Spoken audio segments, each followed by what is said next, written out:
Welcome to the Open Metal Fest Suite admin application. The admin app allows festival organizers and volunteers to manage the data that powers their festival app. In this walkthrough, we'll cover the basic workflow, including adding artists, building the schedule, publishing the updates, and managing user permissions. Let's add some artists. We'll start with the artist section. To add a new artist, click Add Artist and enter the band's name and click Discover. In this example, I'll use my own band, Absolute Darkness. The app looks up the band using Metal Archives with MusicBrainz available as a secondary source when needed. If there's only one match, the available information is imported automatically. Artist descriptions are optional at this stage. Most festivals announce bands long before descriptions are written, so it's perfectly normal to come back later and add those. Once everything looks right, click Save. That's it. You've added the artist. Sometimes you'll run into bands with the same name. For this example, we'll use my friends in Exhumed. In this case, Metal Archives found 4 different bands with that name. The app provides a link to those search results. Open the results, locate the US Gore Grind band, copy its Metal Archives URL, paste it into the Metal Archives field, and click Discover again. This time, we'll find all the relevant information for that exact band. Adding artists is usually that easy. If an artist can't be found through Metal Archives or MusicBrainz, all relevant fields will need to be entered manually. One of the most important fields is the artist's logo. The logo can be any publicly accessible image URL. The app automatically scales the image wherever it is used. Large images don't improve the results though, they just take longer to download, so moderate size images are recommended.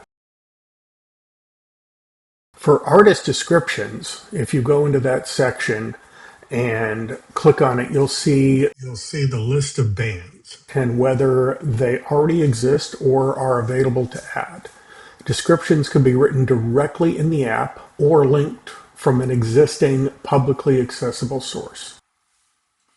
Let's add a very basic description just in as example here. Under most circumstances, you would write something more substantial. Building the schedule. The schedule view is designed to make schedule entry as quick as possible.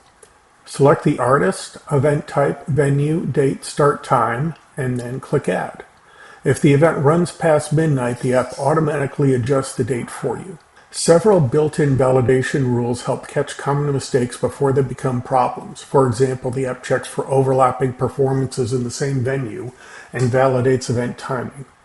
If you intentionally need to schedule something that would trigger a validation error, you can bypass it.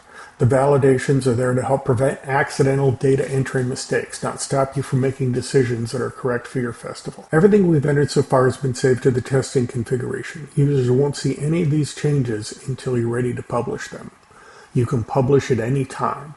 Many festivals announce the first 10 bands, for example, and after entering those 10 bands, it would be perfectly appropriate to click Publish then.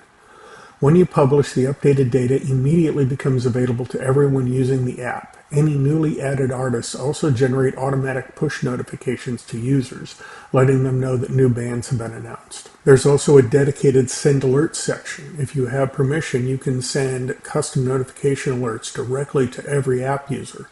This is useful for things like schedule changes, weather updates, venue announcements, or other important festival information. Use this feature sparingly. Too many unnecessary notifications encourages users to disable alerts or even delete the app. Permissions are handled via Dropbox. The Open Metal Fest Suite stores all of your project data in Dropbox.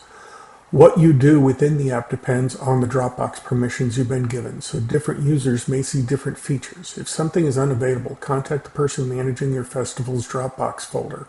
They can grant you access to parts of the project you may need. Thanks for watching this video. Check out our links on GitHub for additional information. They are in the description of this video.